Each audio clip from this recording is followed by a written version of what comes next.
The Amazon jungle, one of the world's richest natural environments.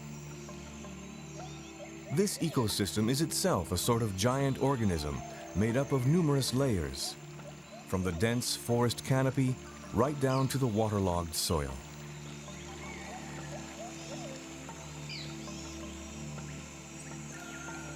An enormous variety of plant and animal species are found here and nowhere else on Earth. Many of them haven't even been discovered yet.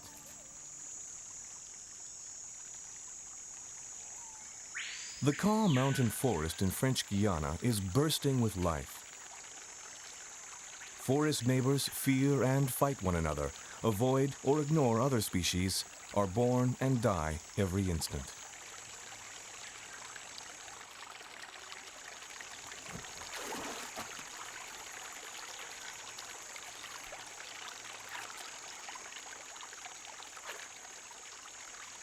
It's a green hell for some, a plant paradise for others, but a place where all take part in the daily struggle for survival.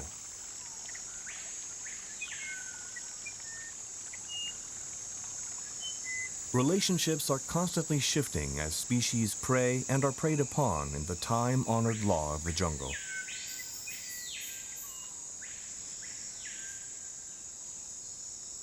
But here, like in the savannah, there is one species which has nothing to fear. The jaguar is king of the Amazon forest and the most noble of the continent's big cats.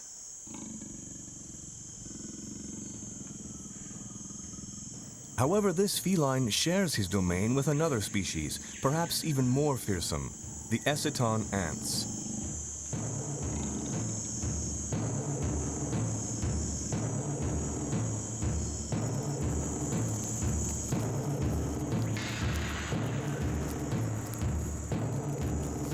On the ground, at the foot of a giant tree, the Ecitom army is on campaign.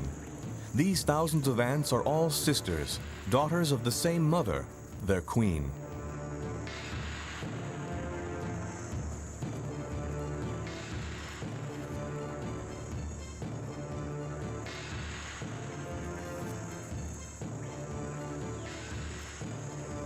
The army's sole task is to find prey and kill it, as these soldier ants have nearly 1 million mouths to feed.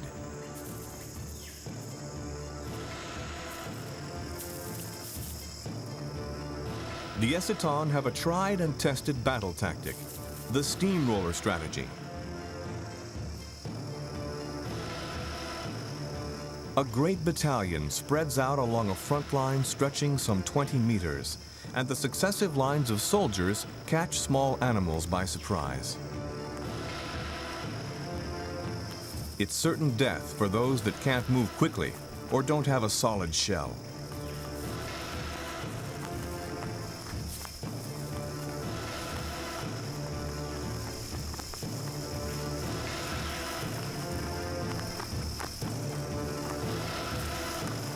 The Ecitom react instantly to tactile stimulation, so the more the victim struggles, the more the ant's instinctive aggression is excited, which draws new attackers.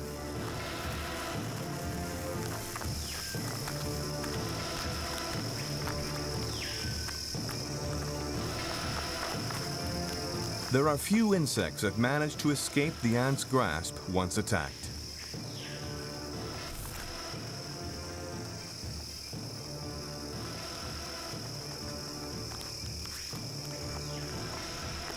Like many insects, ants' behavior is inborn, determined by genetic programming.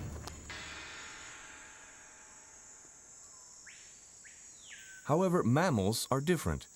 This young jaguar is nearly 2 months old, but it still lives by its mother's side, as it must be taught everything before it's able to fend for itself. As yet, the young cub has not learned how to hunt, but for the other forest dwellers, it still represents a potential threat.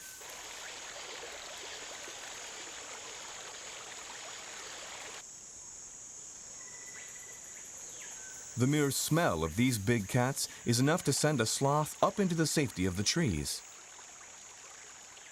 And very quickly, as the mother jaguar has just sensed the sloth's presence.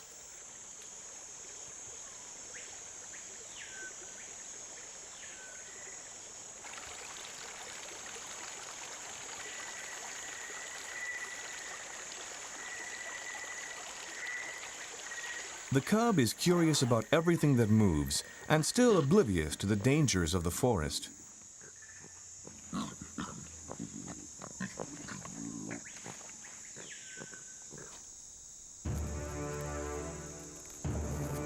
In a hostile environment such as this, the young jaguar needs the close presence of its mother if it's to survive. But it will still make many mistakes before it learns what to look out for. Ants have no need of education, as right from the start they are programmed to carry out daily tasks in a routine that hardly ever varies. Mornings are devoted to hunting, and bit by bit the spoils are carried back to the nest.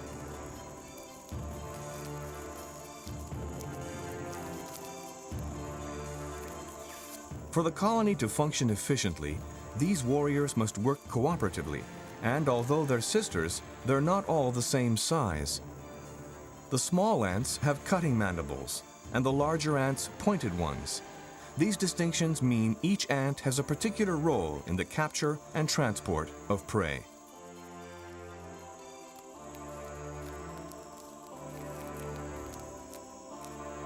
By afternoon, the Ecitom have begun heading back to the nest. They're nomadic ants and will soon be starting their daily move.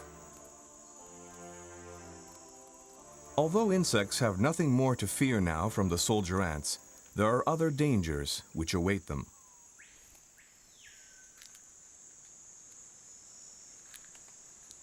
Fortunately for the Callichroma, it's equipped with a very tough shell, which discourages the nephile. Under the tree canopy, towards the end of the afternoon, the forest seems calm.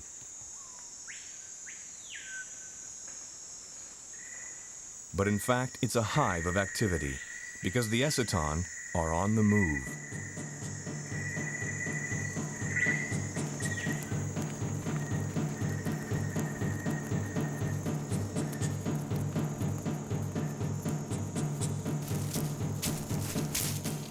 The jaguar cub has awoken from its siesta.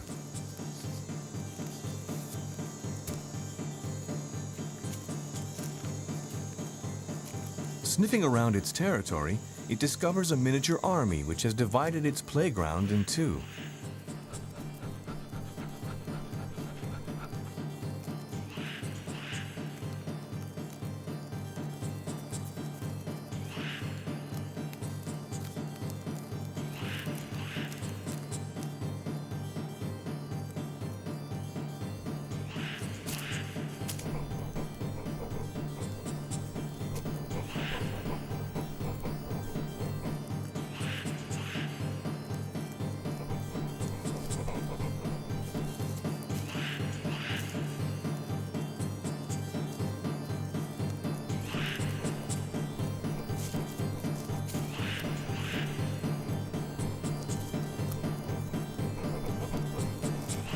The parade seems never-ending.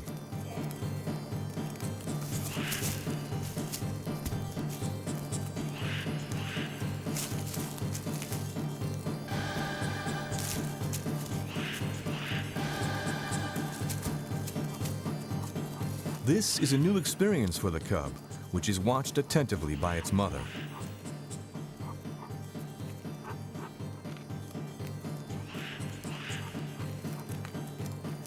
While enriching, it's also painful because Ecitom ants carry a sting and powerful venom, which they use freely, but especially should their egg nest be challenged. The new generation is the ant's most precious possession after the queen herself. The larvae are fully developed in just under 3 weeks. However, at this tender age, they can't bear the midday heat, which is why the workers wait until late afternoon to begin the move. The egg nest safety depends on the speed and efficiency of the workers.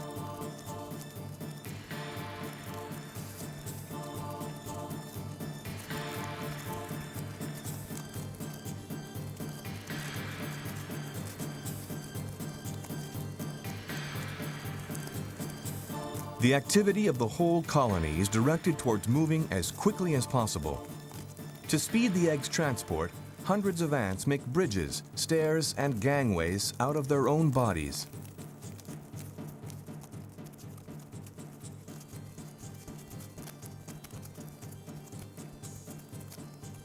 These ants are capable of moving in spurts of up to 1 kilometer an hour, the equivalent of 150 kilometers an hour for man. It's vital they find a new bivouac site before nightfall.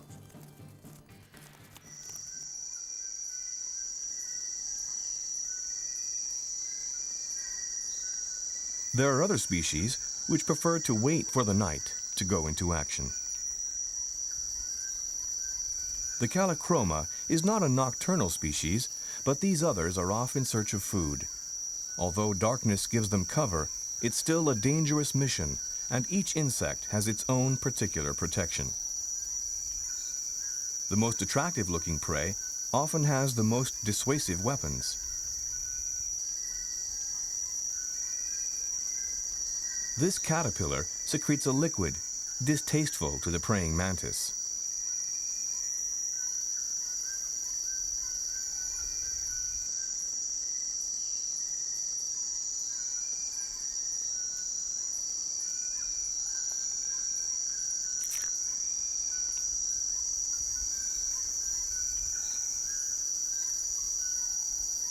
The caterpillar is safe, and the mantis will have to find another, less offensive victim.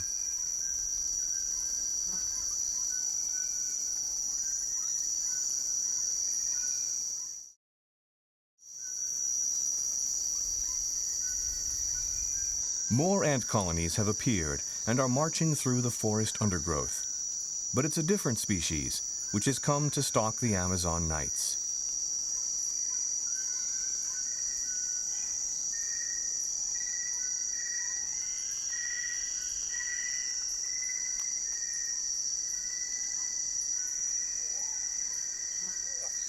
Certain animals, like this toad and grasshopper, spend the day hiding under camouflage.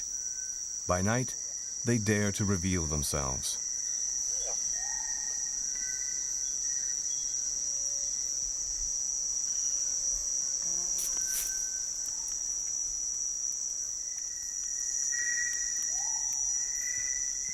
It may seem surprising, but ants are active in even greater numbers by night than by day. These monster ants, the Periponera, are 3 centimeters long, and just a couple of their stings are enough to kill a man. The praying mantis is careful not to approach them.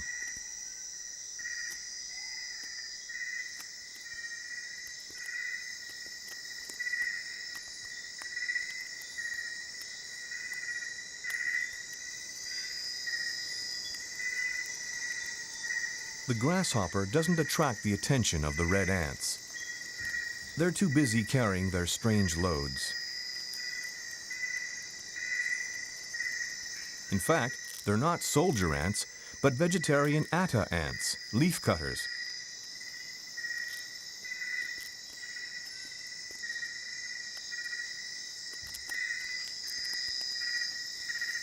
The cutter ants are helped by smaller ants, which prevent parasitic flies from laying eggs on the leaves.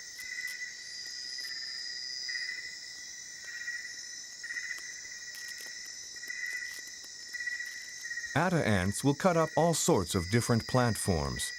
The diversity of their harvest is reflected in the variety of the forest.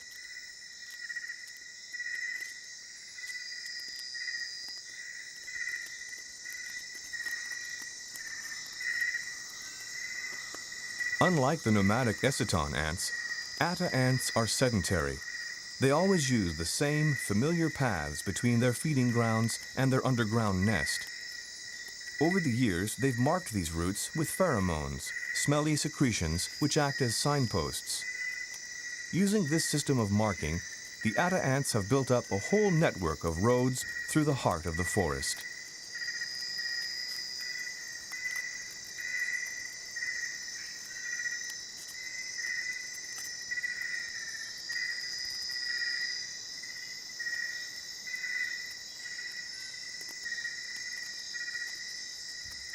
Relative to their size, these ants have the biggest muscle fibers of the whole animal kingdom, and it's their giant muscles that enable them to carry up to 40 times their own weight.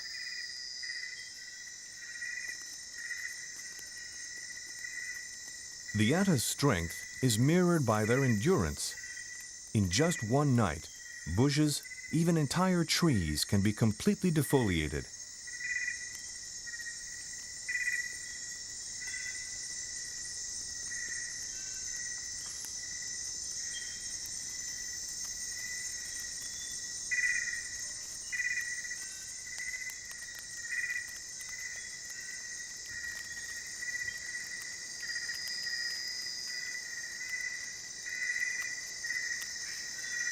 Once the carrier has reached the entrance to its underground nest, it is relieved by another team of workers and free to set off again.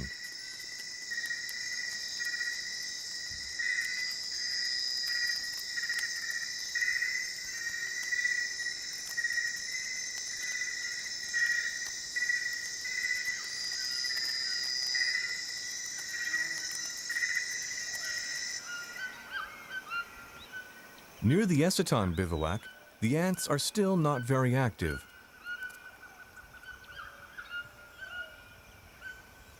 Some are waiting for the first sun rays to warm up, others are drinking the dew.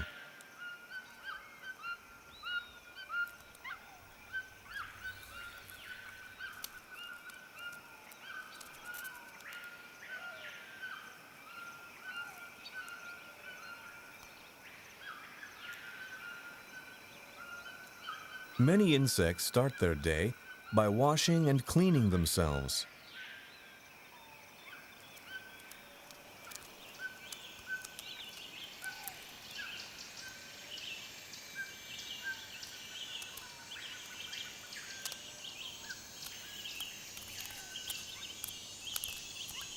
Each has its own particular routine.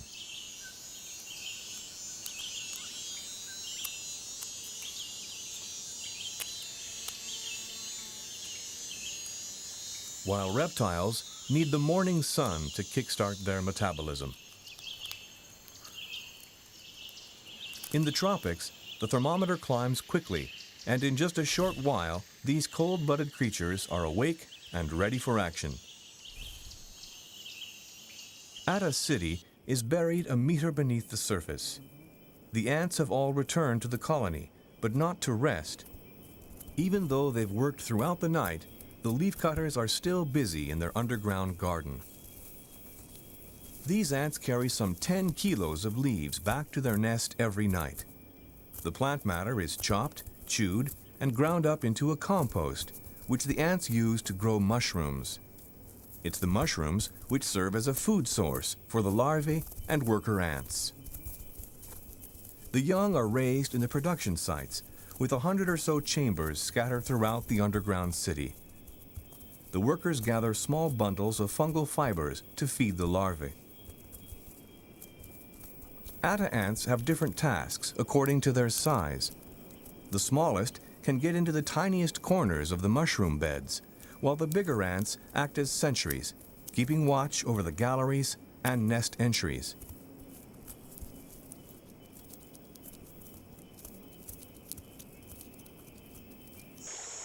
The jaguar cub already knows its way around its territory.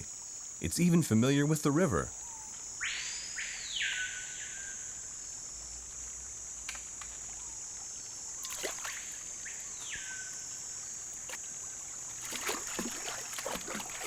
Jaguars are skilled swimmers, and they love water. They're often to be found stalking the forest's many riverbanks.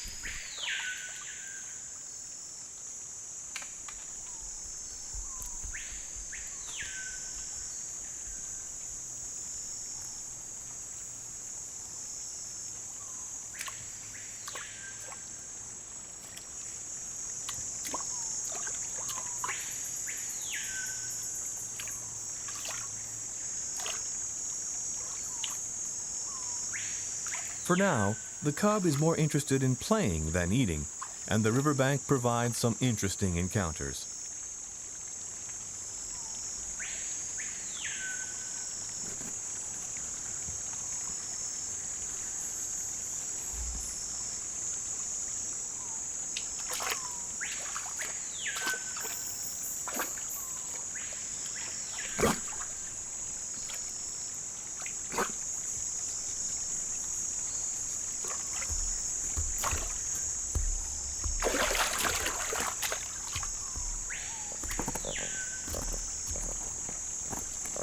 the tortoise doesn't respond to the jaguar's playful advances.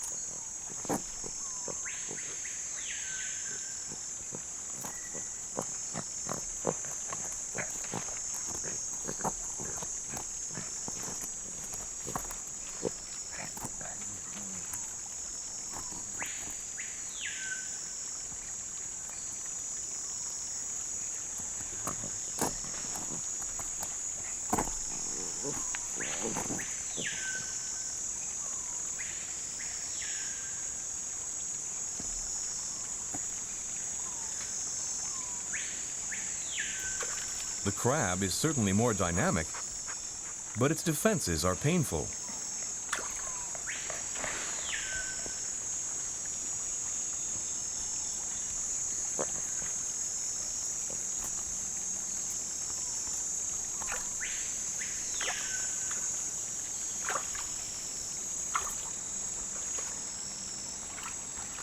So the stoic tortoise will be victimized again.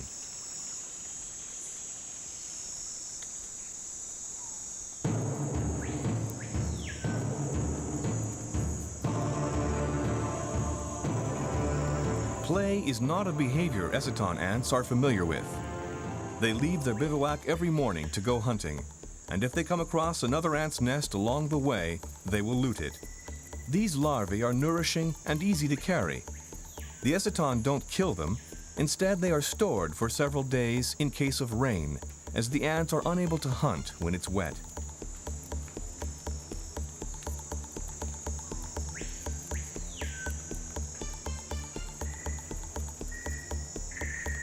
Even the coral snake gets out of the way of the advancing army. Although this snake has the most poisonous venom of all the Amazon forest reptiles, its weapon has little effect on the ants.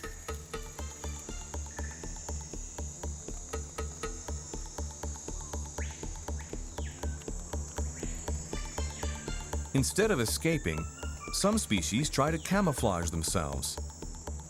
If this tactic is to be successful, the locust must remain completely still.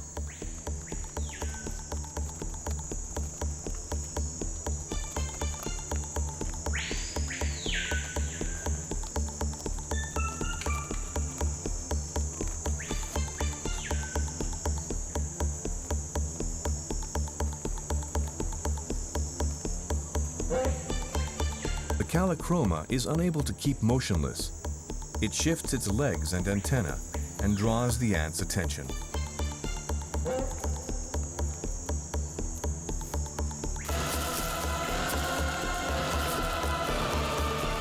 On the ground, the Ecitom soldiers continue their advance.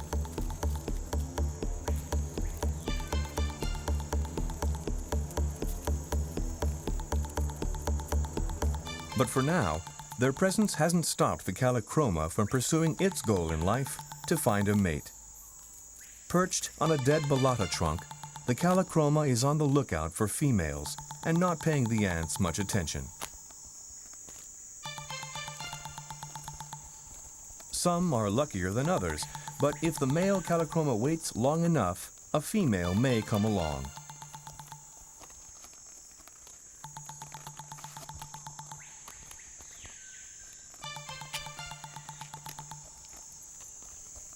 However, competition is fierce, and the ants are dangerously close.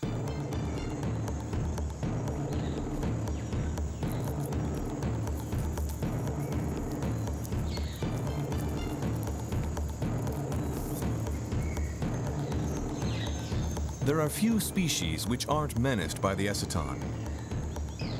However, these birds are watching the ants with interest, in the hope of catching a fleeing insect, or even robbing the Ecitom of one of their victims.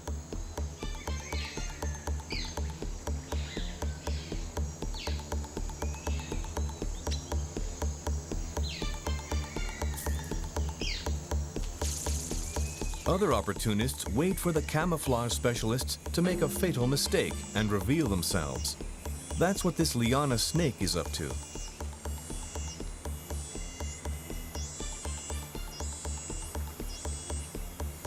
The lizard has attracted the serpent's attention by attacking a locust.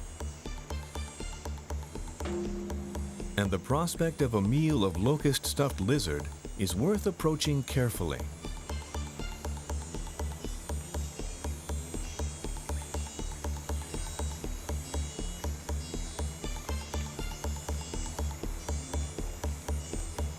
Opportunity missed. The feast will have to wait.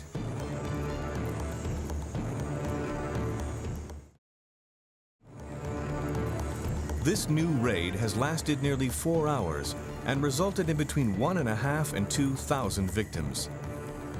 Dissected and mutilated, the insects are carried back to the bivouac by some of the troop, while the army continues its campaign. This grasshopper is experimenting with the camouflage method of defense.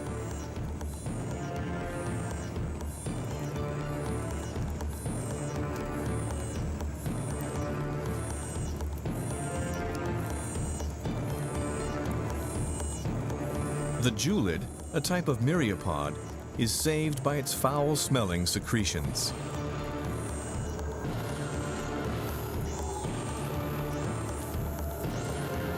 But the grasshopper's escape route has landed it right in the path of a cohort on the march, and its struggle has focused the ant's attention.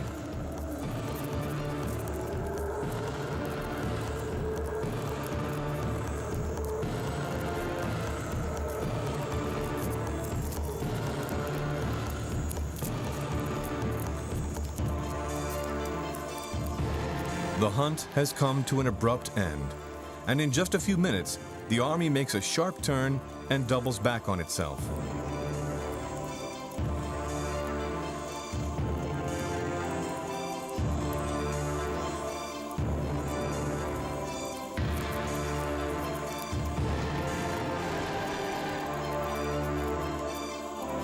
It is no doubt the position of the sun which has sparked the ants' retreat. In the afternoon heat, the prey risks drying out before it can be carried back to the bivouac. And the pheromones, left by each ant as a signpost for the next, disappear in the sun.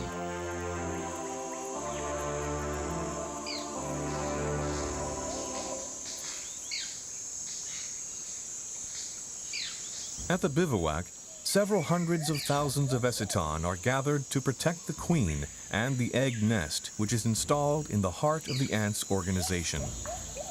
The day's spoils are shared between all the members of the community, workers and larvae alike.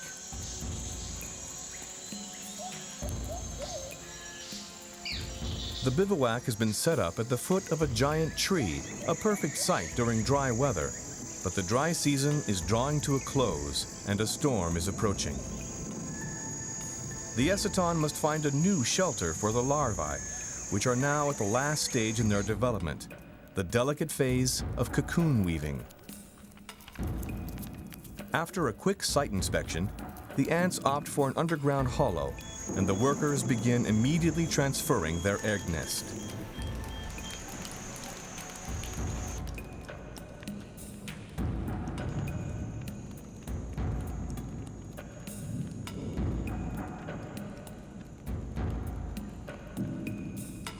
As the rain begins to pierce the tree canopy, the ants manage to set up a bivouac annex underground, following an energetic mobilization.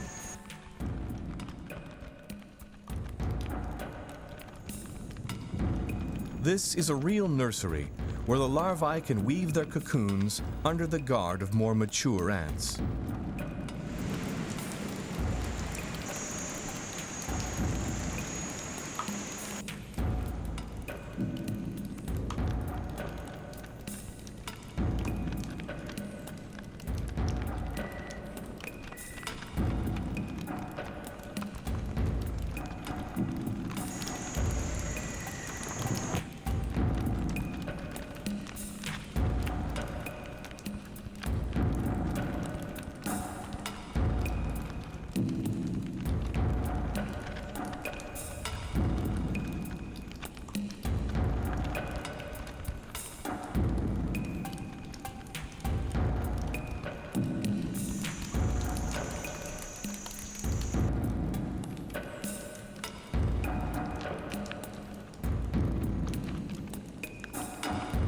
In the tropics, rain showers are often as brief as they are sudden, and the sun is already shining again on the bivouac.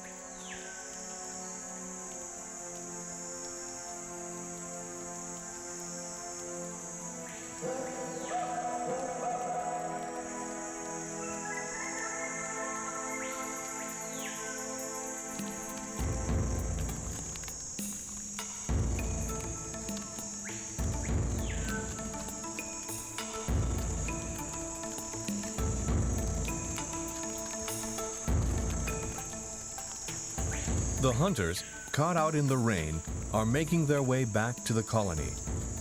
Meanwhile, underground, most of the larvae have already finished weaving their cocoons.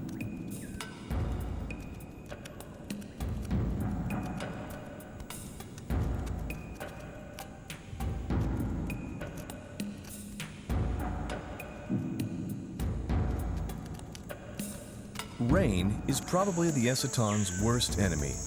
If it continues long and hard, it can prevent soldiers out on a raid from returning to their nest. Scent marks are washed away, and the ants can no longer find their bearings. During the rainy season, it's not unusual to see small colonies of Eciton ants wandering around the forest floor, looking for their nests.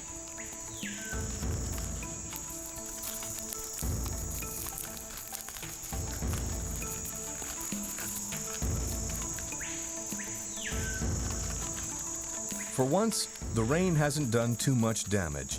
It served more as an alarm. Most of the colony has gone in search of a new bivouac site, which is better sheltered.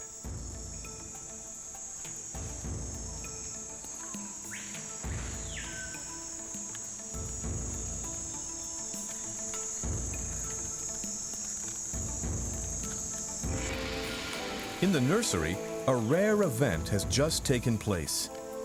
An unusually large ant has just broken out of its cocoon. It's a young queen. This ant gives off certain pheromones which encourage workers to take particular care of her.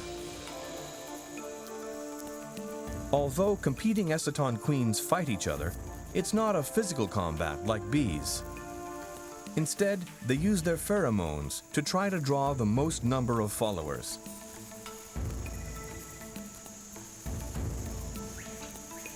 But it's already time to move on. The majority of the colony march ahead of the two queens, which are a good distance from one another and barely visible behind their close guard. Sentries keep watch along the length of the route.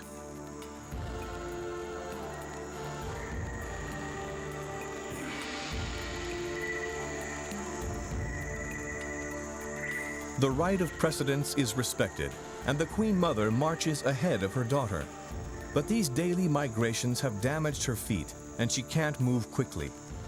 So the young queen soon catches up with her mother's group.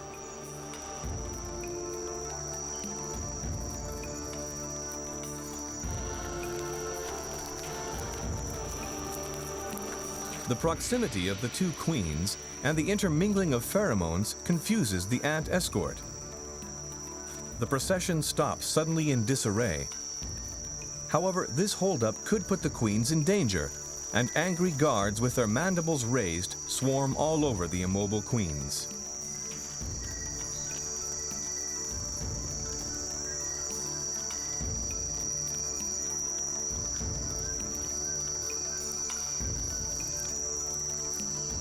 The sun is setting, and the ants must move on and set up the next bivouac before nightfall.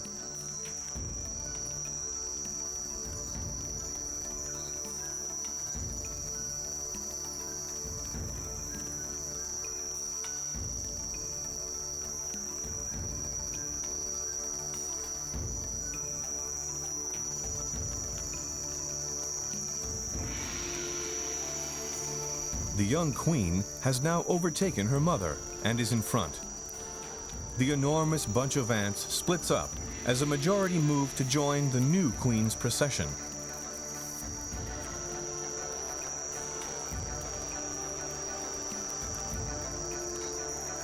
An important number of ants now accompany her, swelling the ranks of her train, which is moving increasingly quickly.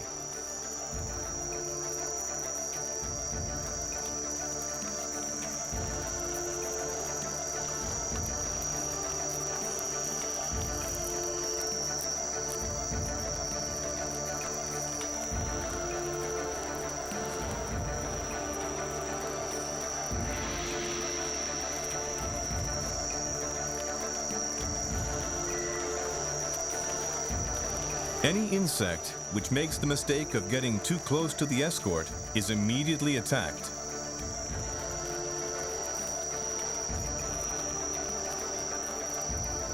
Bridges are built and removed along the army's route to speed its passage.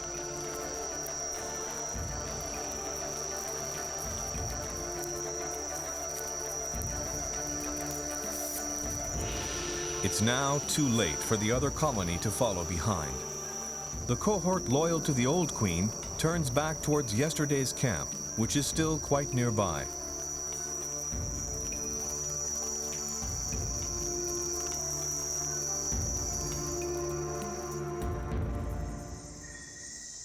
The Queen Mother's colony has been reduced to a fraction of the size it was. Nature has seen to it that the young princess will assure the continuation of the dynasty. If the old queen has enough strength, she'll spawn a new generation and her colony will be restocked. If she dies, all her workers will die as well.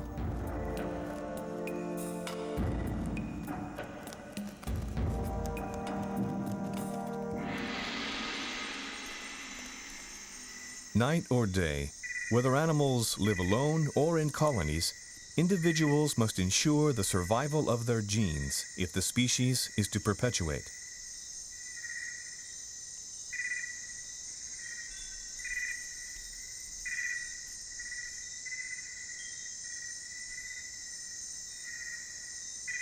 A single leafcutter queen carries the genes of several million individuals. The worker's priority is to feed the new generation and thereby ensure the queen has a sufficient number of followers to serve and protect her.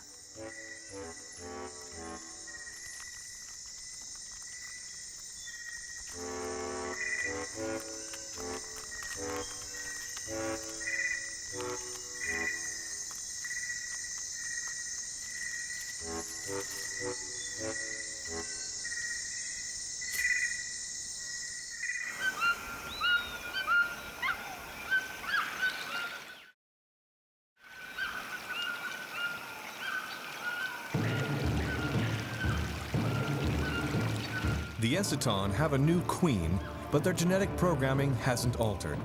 No sooner are they awake than they're out hunting.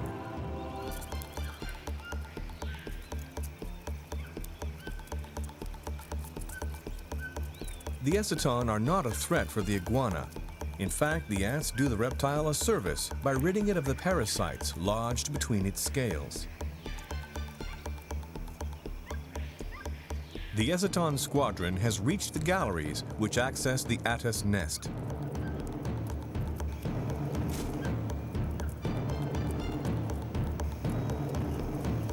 At the entrance, Atta sentries have already been attacked by the first Ecitom scouts. Soldiers invade the galleries, but a pheromone emitted by the Atta sentries alerts the rest of the colony.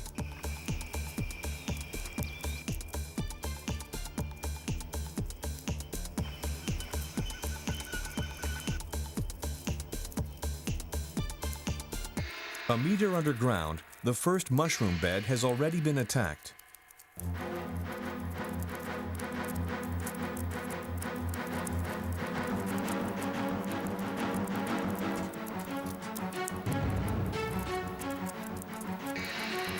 The Ecitom are looking for prey to capture, but here they find only fungi and inedible gardening ants.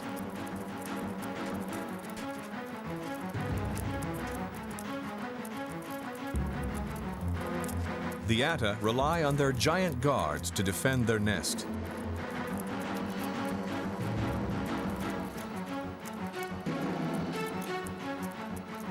At first, the Ecitom seem to have the upper hand.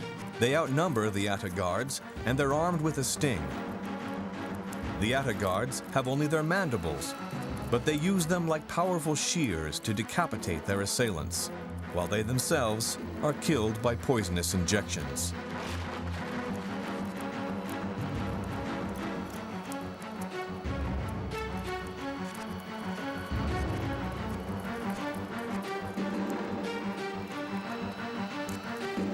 The complicated organization of the Atta's nest makes it difficult to loot thoroughly.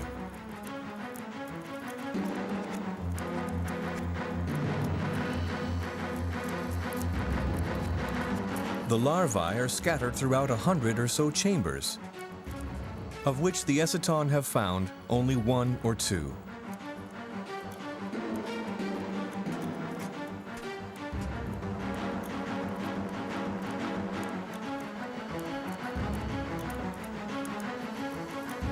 The Atta guards have put up a determined defense, resulting in meager spoils for the Ecitom, a mere dozen nymphs.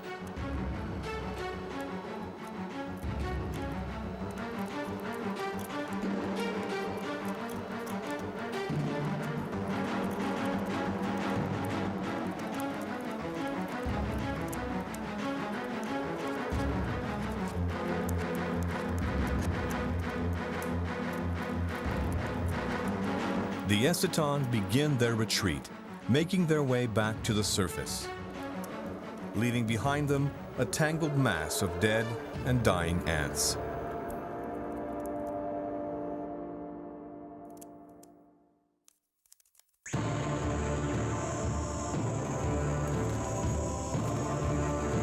Outside, most of the army is still engaged in small skirmishes. A large megasoma tries to protect itself by hiding under some leaves.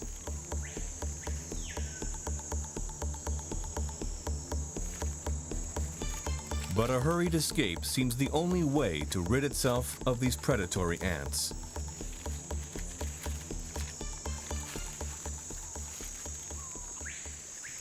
Meanwhile, what has become of the king of the forest during these miniature battles? Has the young jaguar finally learned to hunt? No, it still seems to be out looking for playmates, and is intent on distracting the attention of a coati who's hunting for food.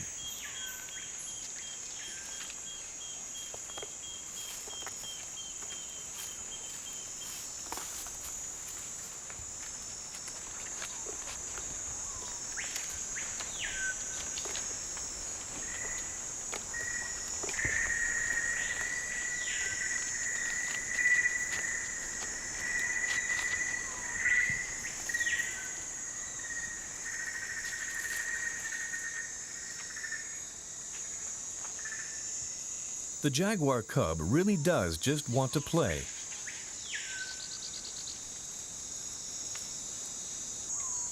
However, its mother, ever watchful, has other ideas.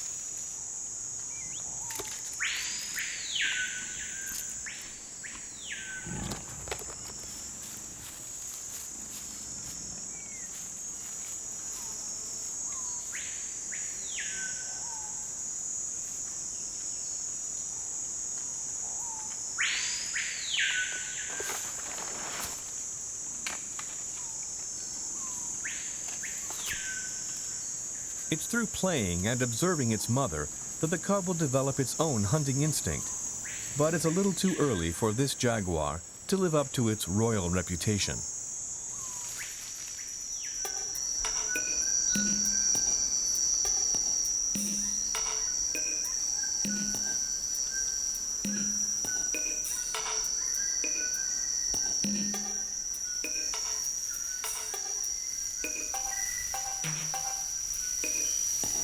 The Ecitom colony with its new queen is now at the peak of its cycle. This afternoon, a community of nearly 1 million ants is getting ready to move again.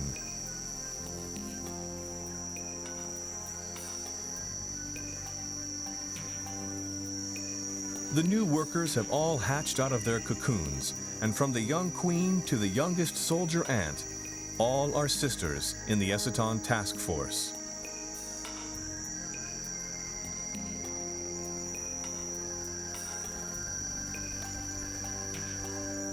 A million individual organisms, or one sole unit, the colony.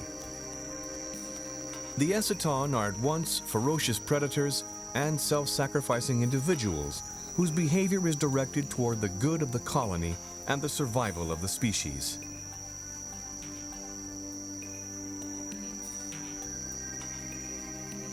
This tendency is particularly apparent once the bivouac has emptied out and the Eciton's complex living structure is revealed.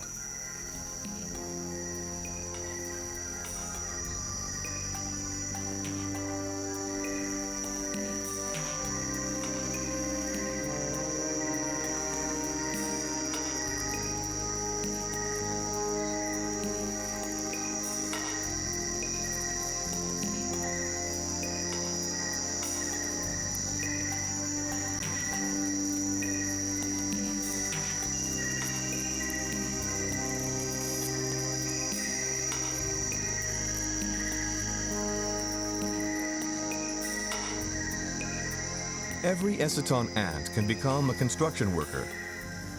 The first ant to come up against an obstacle freezes when it feels the contact of another ant trying to climb the same obstacle.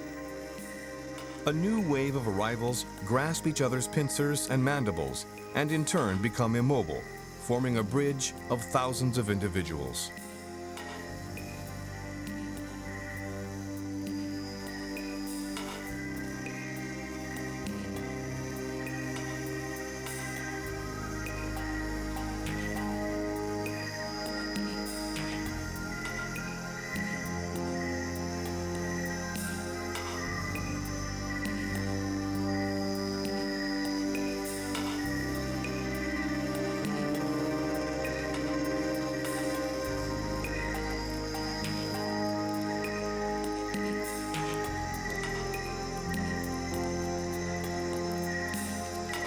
When food is plentiful, a generation of winged male Eciton hatch. Once they're mature, they leave their colony to fly towards other Eciton nests to fertilize the queens. In this way, each colony's genetic stock is renewed and evolves.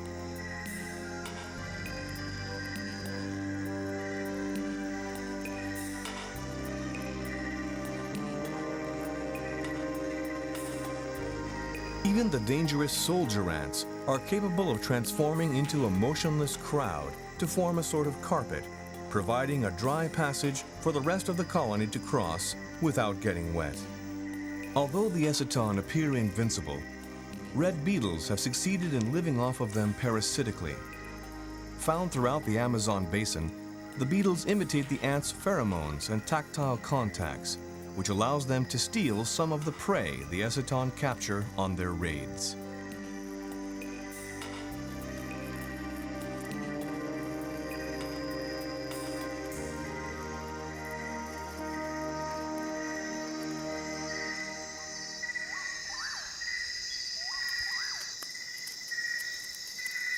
Night falls again, and the leafcutter ants are once more out harvesting the forest in French Guiana. They seem unperturbed by the earlier Eciton attack. Here in the Amazon, from the novice jaguar cub to the perfectly programmed warrior ants, each individual has its unique place in the ecosystem.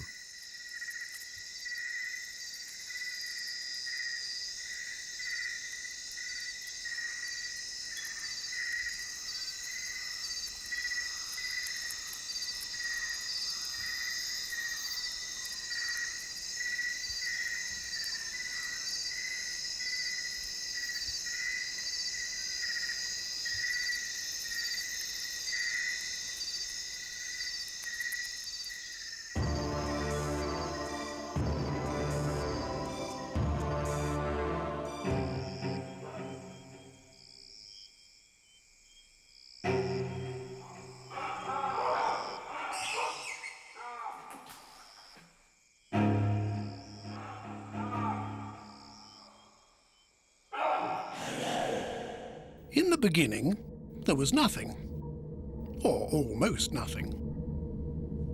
Nothing other than Thoth. Now, Thoth was a god who was terrified of loneliness and the dark. So he decided to create light.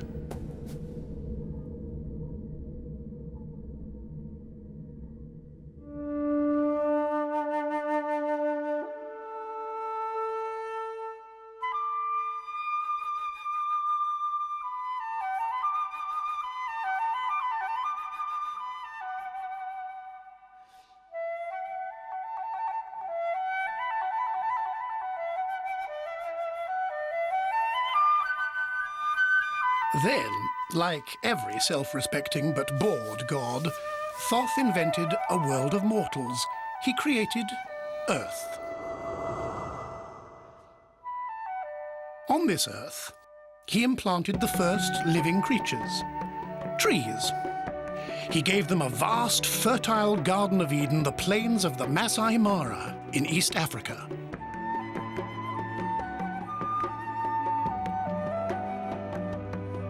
Here, on this earthly paradise, the trees multiplied. Acacias, cumbis, redwithes and balsams soon formed a uniform green belt. All these trees grew up together, side by side, with one exception, a solitary fig tree. This one took root near the Tarlek River, which flowed at Thoth's will. It was a tree without equal in majesty and could be seen from afar. The biggest tree in the Maasai Mara, it had a trunk 6 meters in circumference to support the weight of several tons of branches. And, like every fig tree in the Maasai Mara, it had its own fruit-bearing cycle. But very quickly, Thoth grew tired of admiring his plantations. Their stillness bored him, so he created animals.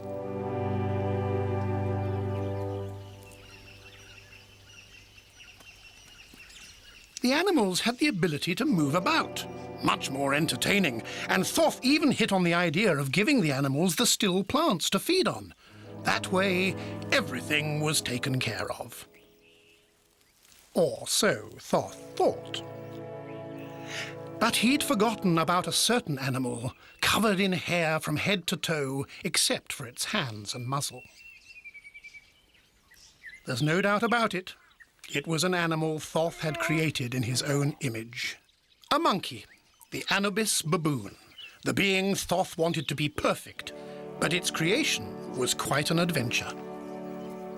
Thoth's first baboon creation was a 20-year-old male. Let's call him Alpha.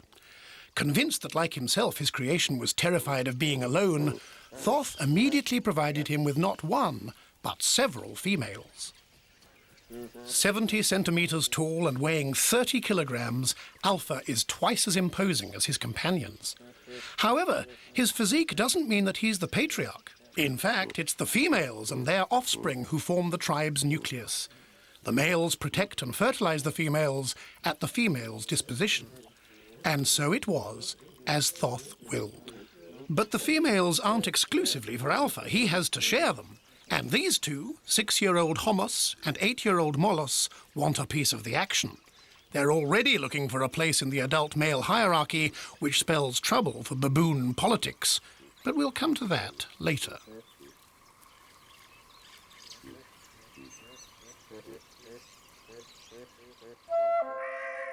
For now, Thoth must spend 1 or 2 of his divine days teaching his cherished creatures the art of living. He gives them a tree as their chief habitat. Not just any old tree, but the Maasai Mara's giant fig tree. It's a place where they can meet, sleep, and use as a lookout post.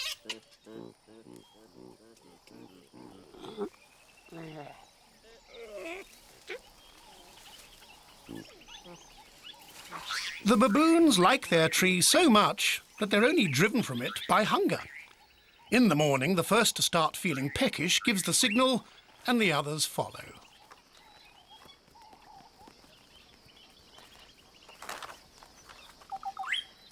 As soon as the canopies tenants have left, the occupants of the 2 lower levels appear. First are the ants. They feed on the dead bark.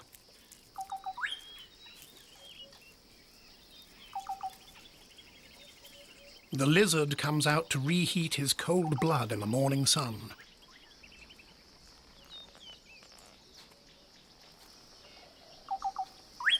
Further down, a rat lives in the fig tree's root labyrinth.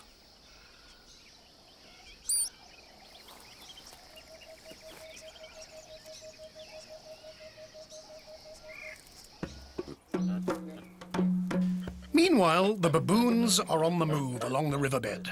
It has almost dried up, but its banks are a precious store, providing bulbs, roots and tubers, the baboon's main food source.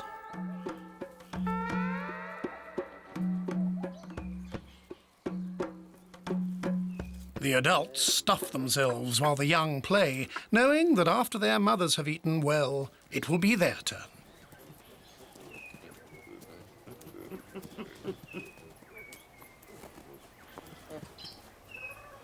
Reed buck have impressive antlers which are particularly effective for chasing unwelcome visitors, but there's no danger for the baboons. Thoth wanted the Maasai Mara to be a permanent oasis, and so it was.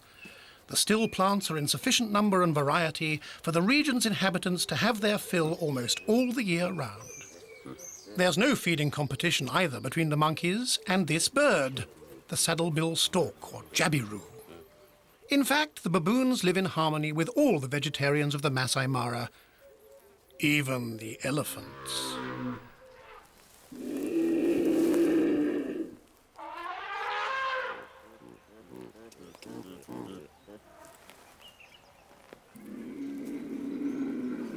The baboons' search for food takes them to the opposite riverbank, far from the fig tree. They wander about the vast marshy plains, the feeding place of all sorts of other herbivores.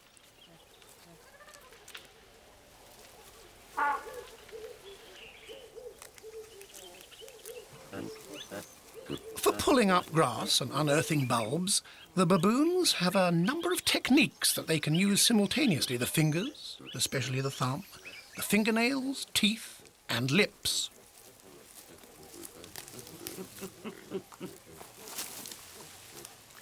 The young acquire this know-how by mimicking the adults. The baboons take their time eating, so much so that they've spent 6 hours of their first day of existence feeding, and it will always be so. At the end of the afternoon, Alpha gives the signal to leave, the feast is over, and it's back to the fig tree for the troop. Thoth doesn't lose any time himself in falling into a blissful sleep, safe in the knowledge that he has created the perfect world. On Earth, too, it's time for bed. Darkness falls and all the members of Alpha's troop are settled in for the night. Each one chooses a branch and a comfortable spot. Baboons sleep for about 8 hours a night in 2-hour cycles. Just as well, because like Thoth, they are terrified of darkness and have very poor night vision.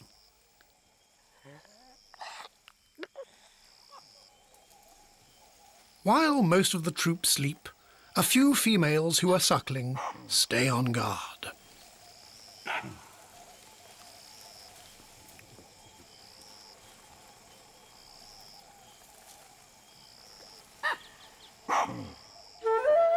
Up until now, everything is going well for the baboons. But one fine morning, Thoth woke up with a furious craving for figs. Bursting with goodness, the fruit of the most beautiful tree in the Maasai Mara is at last ripe. Thoth has been jealously guarding these figs for a long time, and they are forbidden to all mortals. To ensure his wishes are respected, Thoth has dispatched an emissary to Earth. The divine guardian is the same colour as the forbidden fruits. His name is Green Mamba. A camouflage ace with mortal venom. In some, he's a dissuasive character. Thoth knows Green Mamba's operating instructions. Leave to heat for several minutes in the morning sun. When its cold blood has attained ambient temperature, it's capable of detecting any suspect movements. And just a few minutes later, its forked tongue can capture odours floating in the air. This is how you obtain a green mamba fit to kill outright any fig-loving baboons. The baboons are not aware of Thoth's plans, but they're instinctively mistrustful of all animals who don't enter the category eater of still plants. Still, they just can't resist the temptation of the ripe figs, so they try to distance themselves from this strange animal who tries to pass himself off as a vegetable.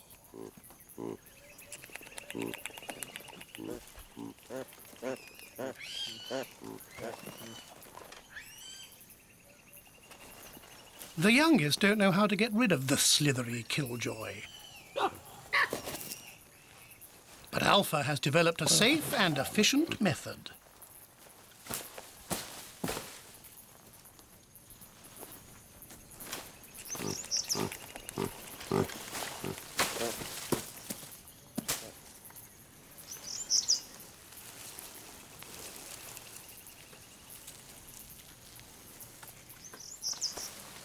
Once the serpent has been forgotten, Alpha can enjoy the forbidden fruits in peace.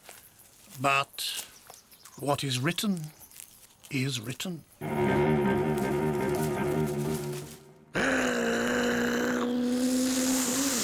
Alpha should have known not to mess with divine injunctions, but the temptation was too much. All those juicy figs.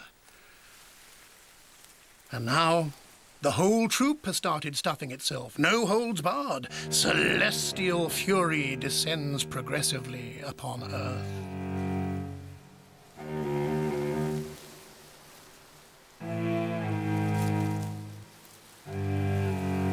For each fig plucked, eaten, or spoilt, the anger of Thoth gathers force over the savannah.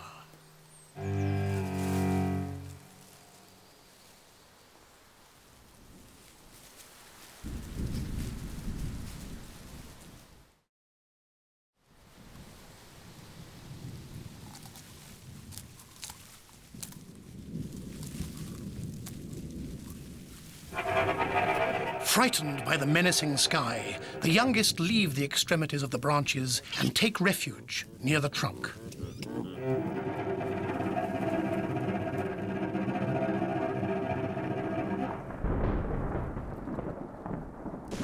But Alpha isn't intimidated, and he carries on eating regardless, provoking Thoth to open the gates of the heavens. Torrential rain begins to pour on the Maasai Mara. It will continue every day at dusk for 2 months, because it was Thoth, after all, who invented the calendar and the seasons. The first season is the short, rainy season.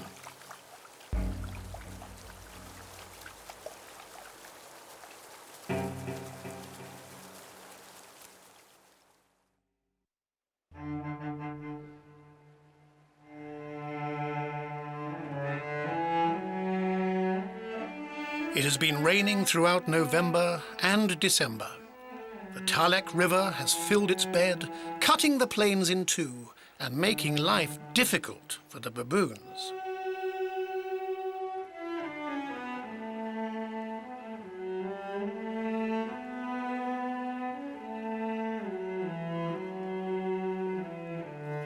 The baboons were accustomed to crossing the river on foot in search of food, and now they'll have to find another way across. Once again, Alpha's experience should help them to find a solution to the problem.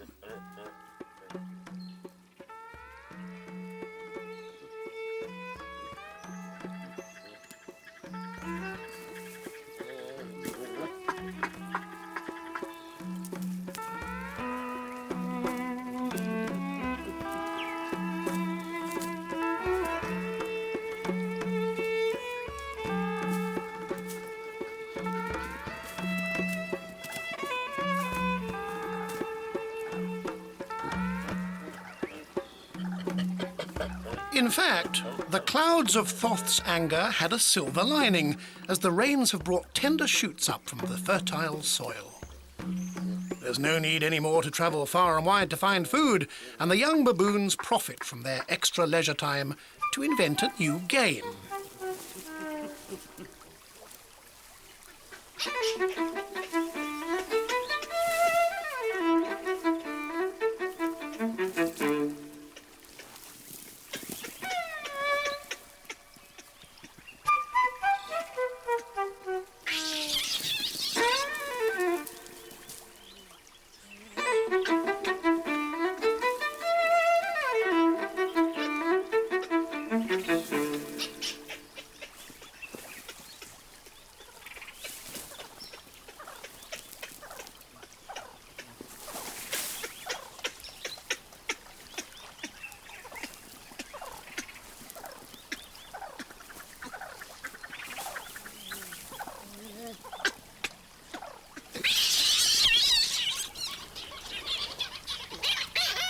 The whole savannah enjoys the results of Thoth's outburst. As the baboons explored their renewed pastures, they distanced themselves from their habitual fig tree neighbourhood. And a solitary elephant makes the most of their absence to gather some burgeoning green branches.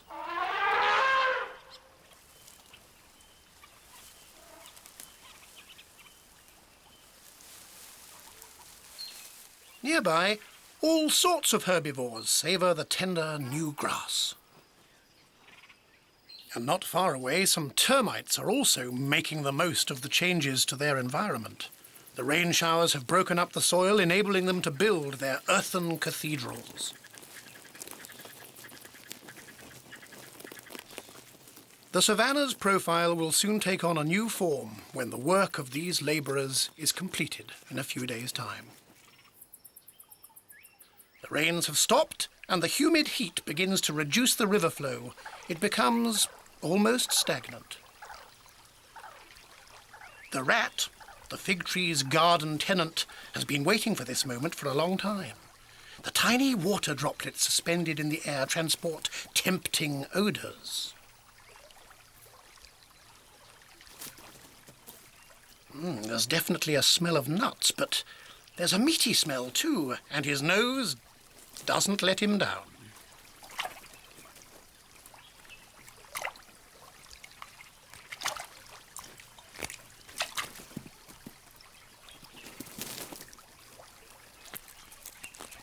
It was exactly what he was hoping for, a xylophage beetle larva.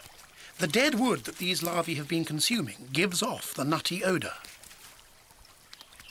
With its cutting incisors and rasping molars, the rat's teeth are perfectly adapted for its omnivorous diet. Once it's been crushed, the larva will be gulped down in a few minutes. The rat appears to be very hygienic, but there's more to it than that. It has to get rid of the nut smell trapped in its fur before it can sniff out more prey.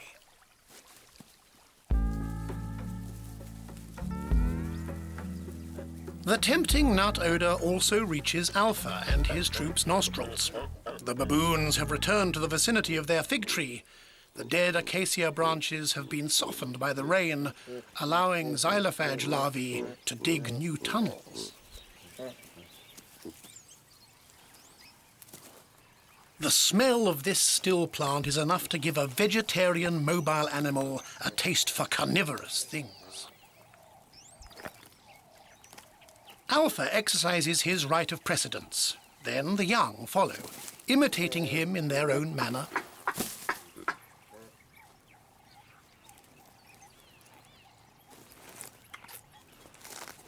But hierarchy obliges them to give up their place when another adult comes along.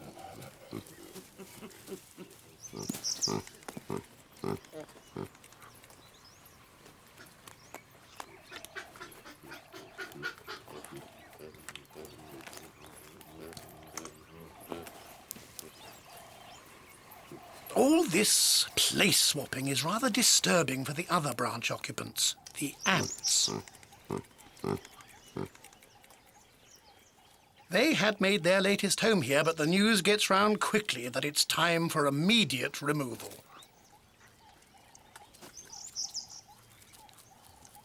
The scouts get their information from their antennae, and they're insistent. There are no other emergency exit tunnels within the branch, so the move has to be made by the exterior, under guard of the soldiers. Oh, and bypassing, if possible, the hairy, non-identified objects.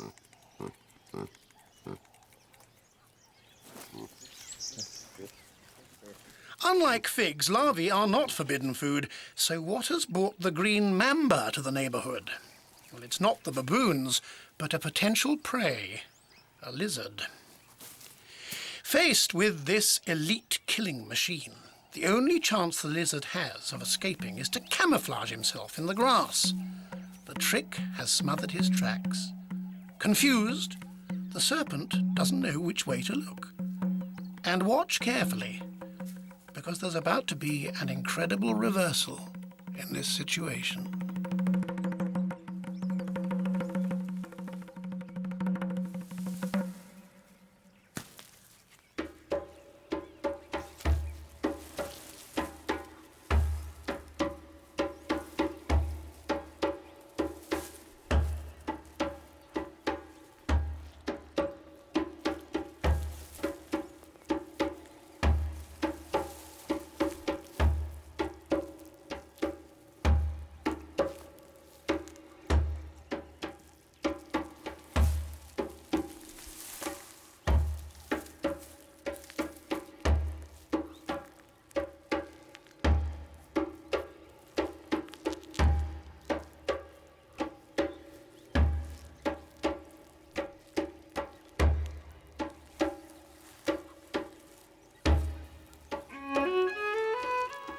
snake is slowly asphyxiated.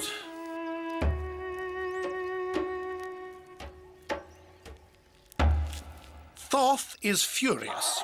He's just lost his most precious secret agent. He orders a great rainy season, a downpour without precedent.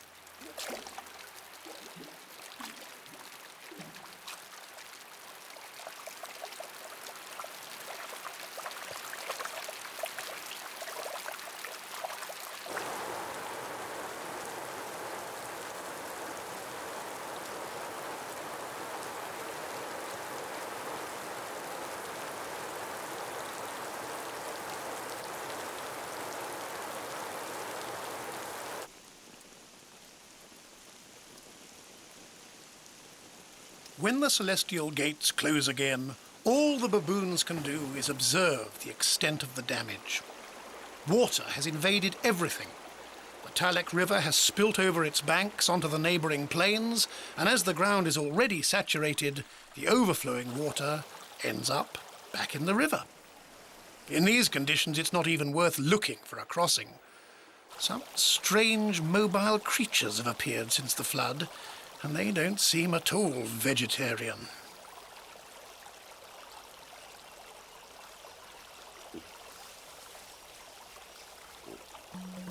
To get across to the other side, the only solution is a huge leap.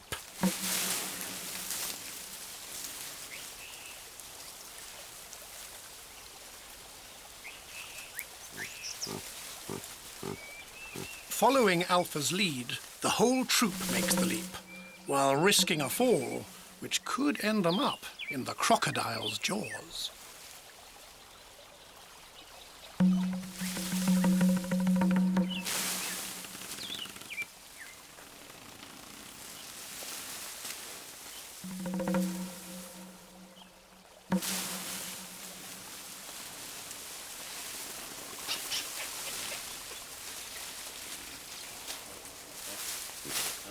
The problem with jumps from a high to a low point is that backtracking becomes impossible. The rains have transformed the Talek River into an insurmountable barrier, and Alpha and his troop must start on a quest for a new tree. Unfortunately, the baboons can't always choose where they'll land. The acacia tree, full of thorns, leaves very bad memories. Some of the females must have been impressed by Alpha's acrobatics. Swollen pink hindquarters and languorous looks mean they're on heat, and they don't hide their interest in the adult males. Alpha has already given in to this one's advances, to another female's great displeasure. Coupling is brief but frequent in baboons. Did you say lust? One day, Thoth decided to play a trick on his creatures. He sent his collection of ticks to Earth. Passed on from one baboon to the next, the blood-sucking parasites soon spread through the whole troop. Even by scratching conscientiously, it's impossible to get rid of them. The baboons have to help each other out. Gradually, mutual tick removal becomes inscribed as an important ritual in baboon social relationships. Often the highest placed in the hierarchy are groomed by the lower ranking, like Alpha here, who's enjoying the attentions of one of his companions.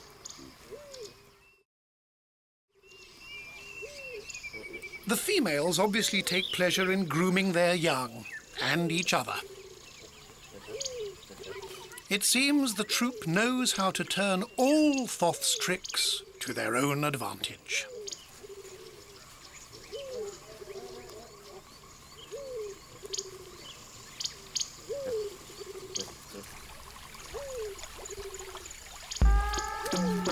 Now that they've made the jump and found themselves on the other side of the river, the baboons have to find a tree to spend the night in.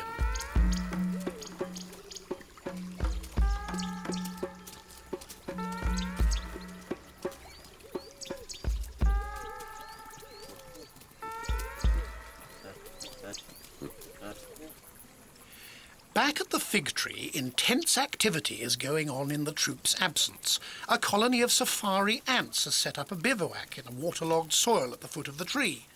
The army is on campaign and preparing a ruthless raid.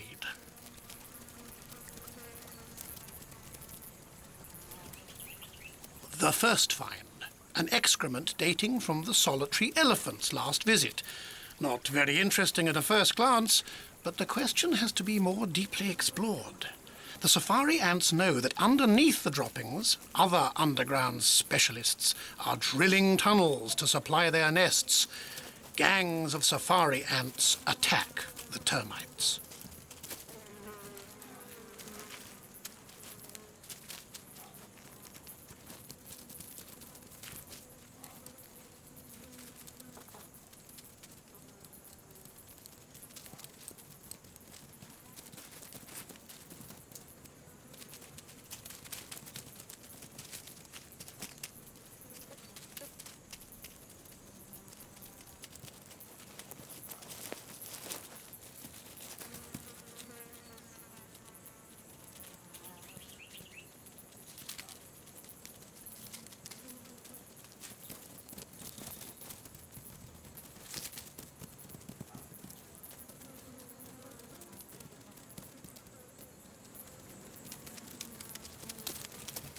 The termite corpses are deposited in a designated place. Once all the tunnels have been cleaned out, the ants gather together again in cohort formation to bring the spoils back to the bivouac. We know that ants can carry material up to 4 times their own weight, but the safaris look as if they're trying to beat the record. Perhaps it's military ardour which excites them.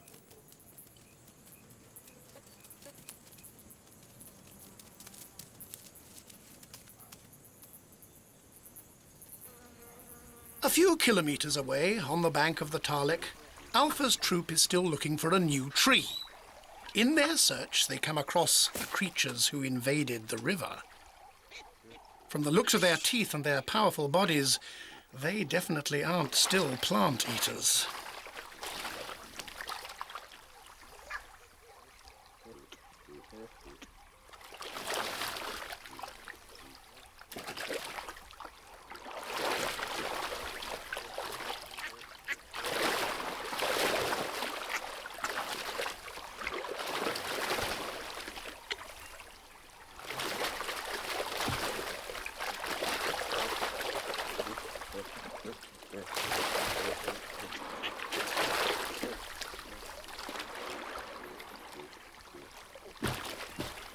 Alpha decides to move away from these croc-infested waters and begin prospecting in the forest instead.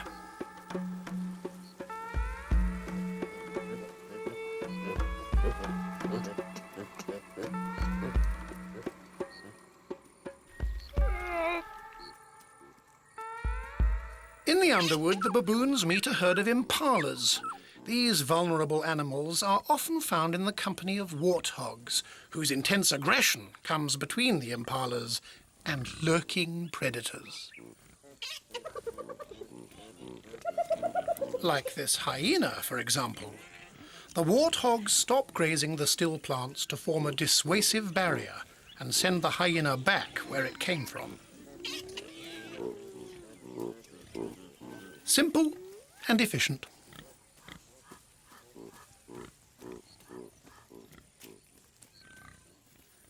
Perhaps because of this, Alpha himself feels safe in this clearing. He just has to find a tree. All the trees look the same, and none of them is big enough to host 40 baboons. For once, the troop won't be able to sleep together tonight. They'll have to split up.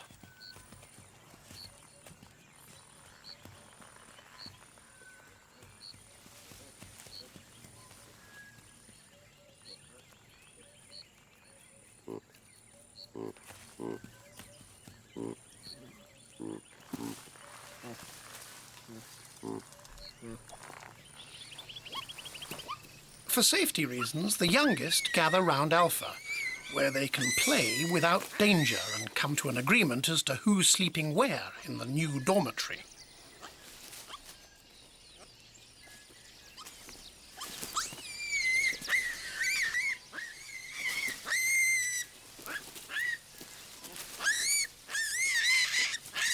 Each one eventually finds a place, but before falling asleep, Alpha and the other adult males locate each other's positions in the canopy. In the darkness of the night, they stay in vocal contact.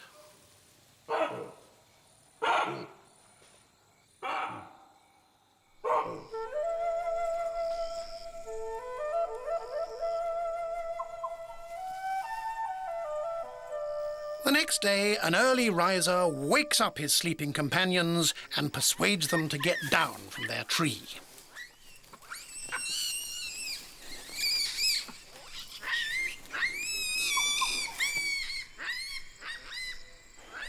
But what can they do in the early morning fog except wait for the others to wake up?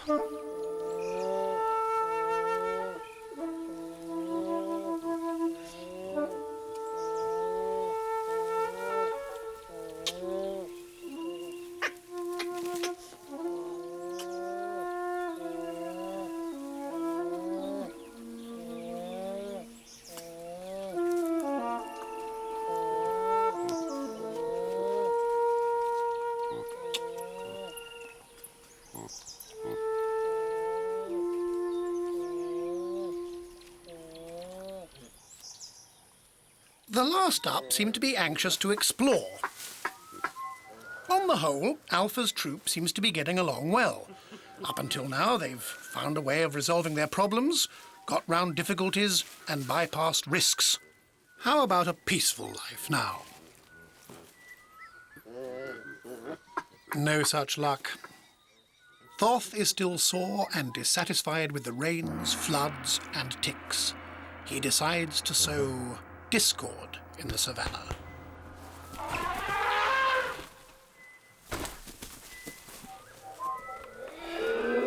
If there's a fight spoiling, Homos is always around.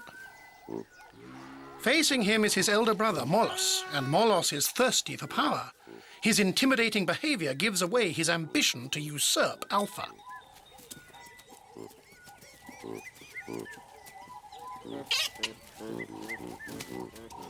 Alpha doesn't want to get involved, but he watches the family squabbles carefully.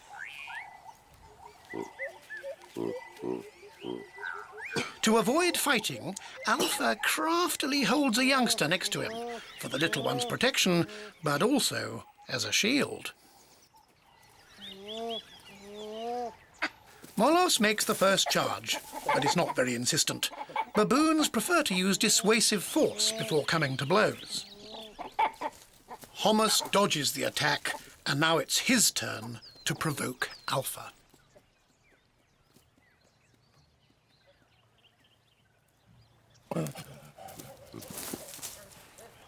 But Alpha remains neutral. Molos, however, still needs to vent his aggression, so he turns on his brother.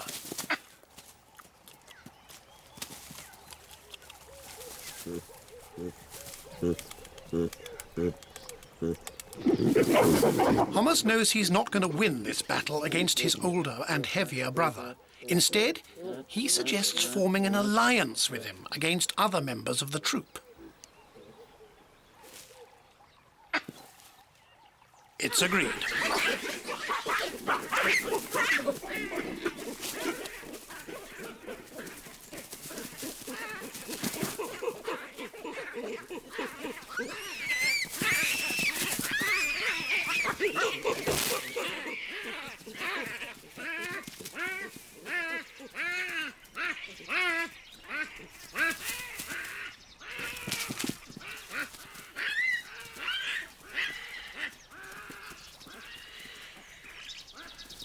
But the other baboons prefer to flee from these two troublemakers.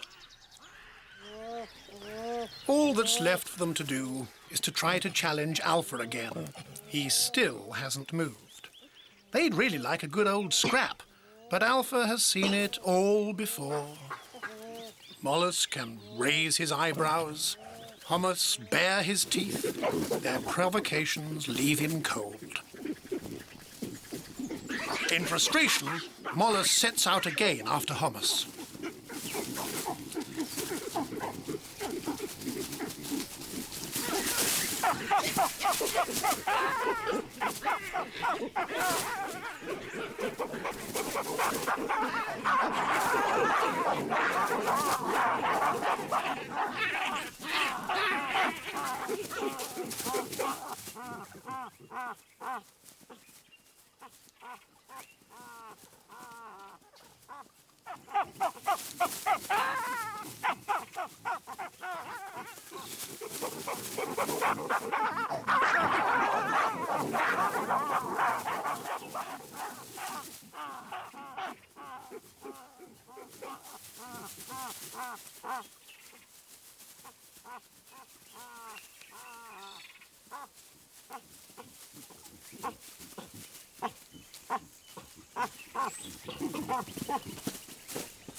Mollos wins in a victory of strength over cunning.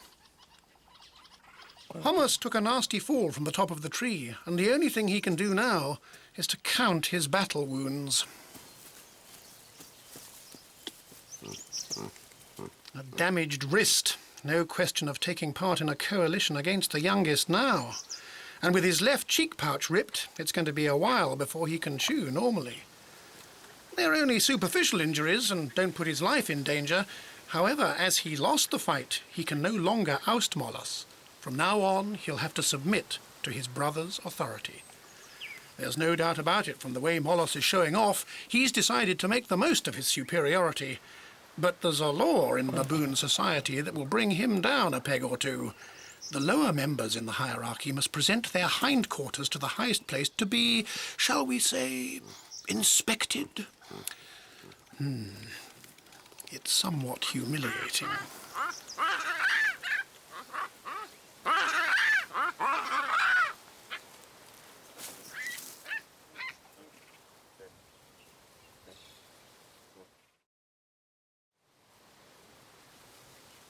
With all that's been happening, the troop hasn't had a single meal. So it's time for Alpha to move them along and lead them to a feeding ground. Contrary to habit, as if he had a premonition, Alpha decides to leave the youngest in the clearing near their tree and set off ahead as a scout.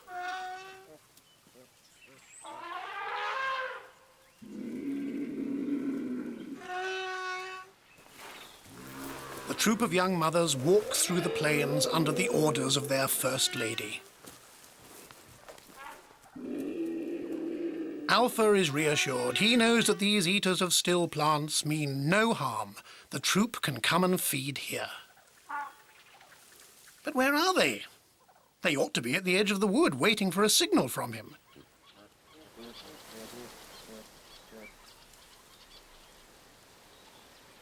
Well, there must have been some sort of misunderstanding, because on the other side, the troop appear to be waiting for him to come and get them. Eventually, it's Mollos who takes the initiative to lead the troop to the meadow. Alpha seems to know that Mollos won't be long in ousting him. But for the time being, the young and the females aren't willing to change their habits. They catch up with Alpha for their daily feast.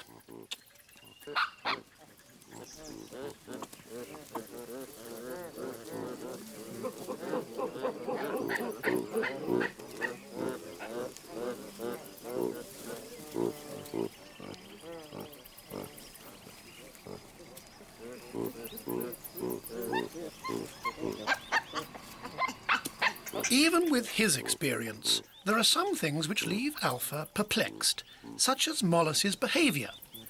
For several days now, he seems to have had one thing in mind, getting to the top of the social ladder, and yet here he is, presenting his hindquarters to show his submission.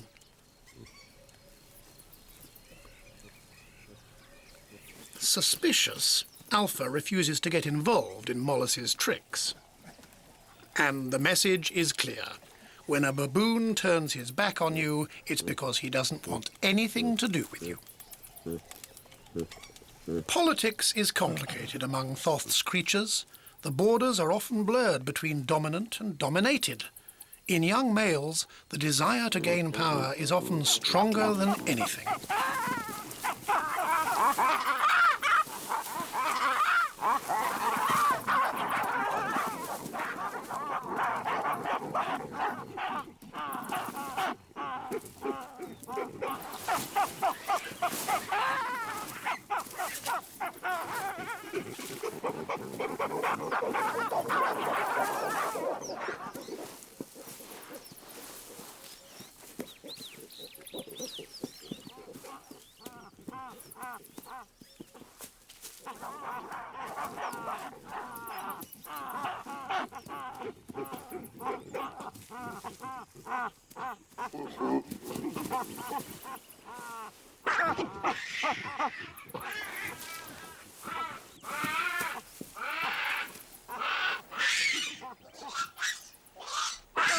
Molus has conquered Alpha, a victory of brutality over wisdom.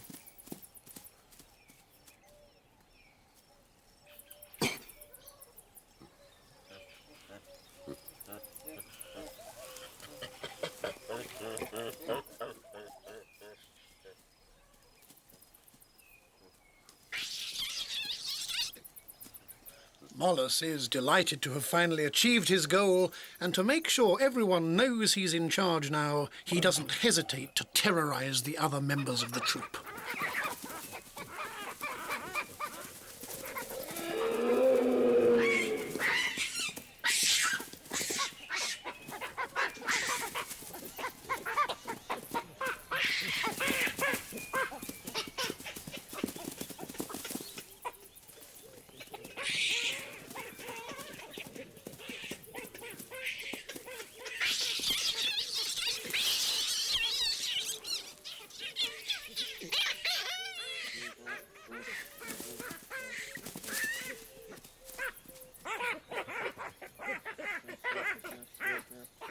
The other adults attempt to form timid alliances to confront him.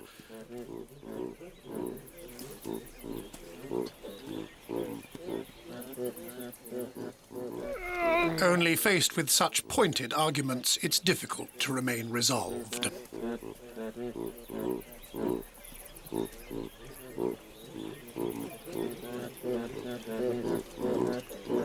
Molus feels perfectly comfortable with his status of great adult male. In fact, he's already dreaming about the privileges reserved for those of his position. And he doesn't have anything to fear, as he appears to be about the only worthy candidate. The others are not a pretty sight. Homer still has a hole in his cheek. Alpha is rather the worst for wear. And even this complete nobody has been a victim of the despot.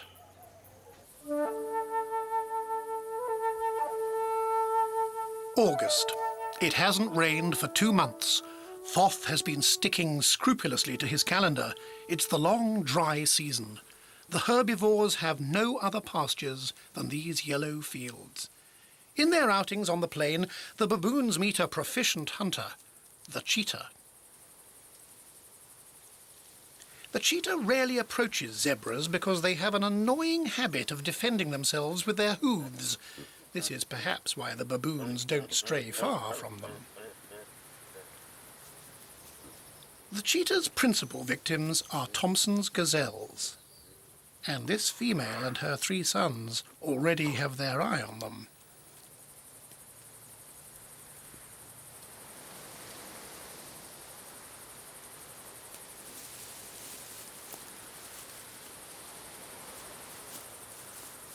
The mother hunts alone for her hungry youngsters.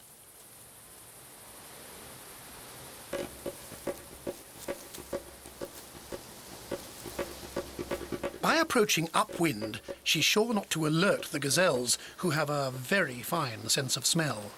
The rest is merely a question of speed, and we already know that the cheetah is a world champion in this discipline.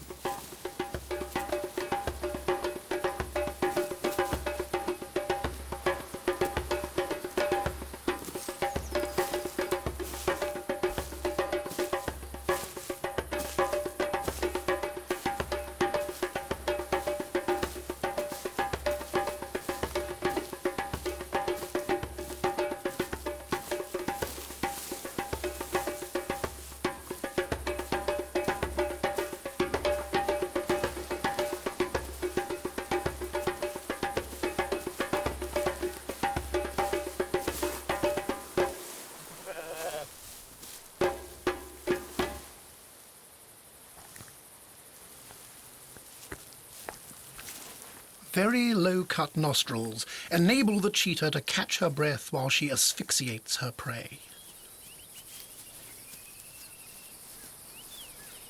It's dinner time for the 3 young cheetahs, provided they manage to find their mother in the tall grass. Well, well, it's the baboons, with Mollis leading the way to the scene of the crime. The first on the spot are the cheetahs, but Mollis, still as aggressive, seems to have decided to argue over their spoils. It's a rare sight in the savannah, a handful of baboons trying to scare off 4 cheetahs.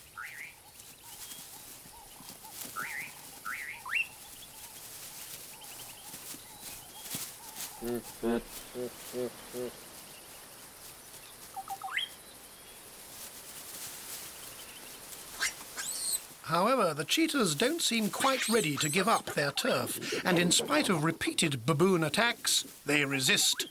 The fight equals out, but in bungling confusion.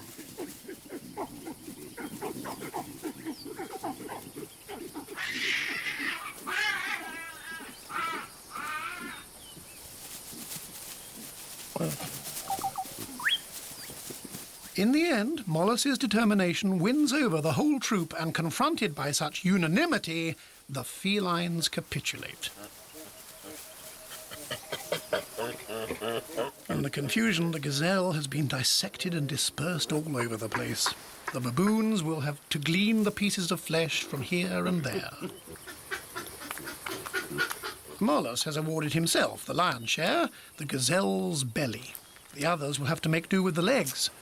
Baboons are also carnivorous and don't miss an occasion to eat meat, so long as they don't have to hunt for it, of course. So much for the harmony that Thoth willed.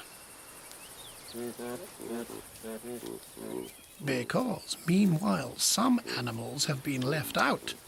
The young and the female baboons still haven't had their share, and neither have the cheetahs. They're going to try their luck a little further away.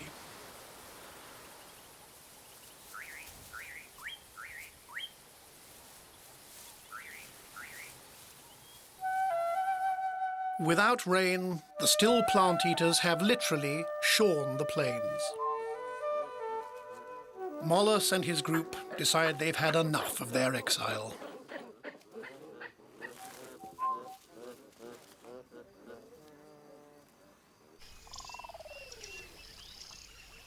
The Talek River has returned to its bed. The baboons can now cross it and reach their cherished fig tree, the most beautiful tree in the Maasai Mara.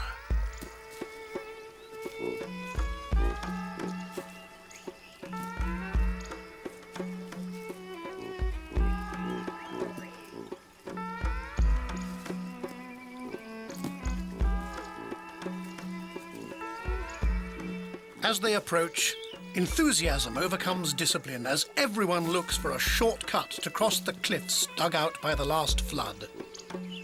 And everyone seems to manage. Well, almost everyone. They have to move fast because night's falling. In a year, the fig tree has had time to produce more fruit, much to Mollis's delight. He's the first to arrive, but the others won't be long in turning up. And so, all is well, for the time being.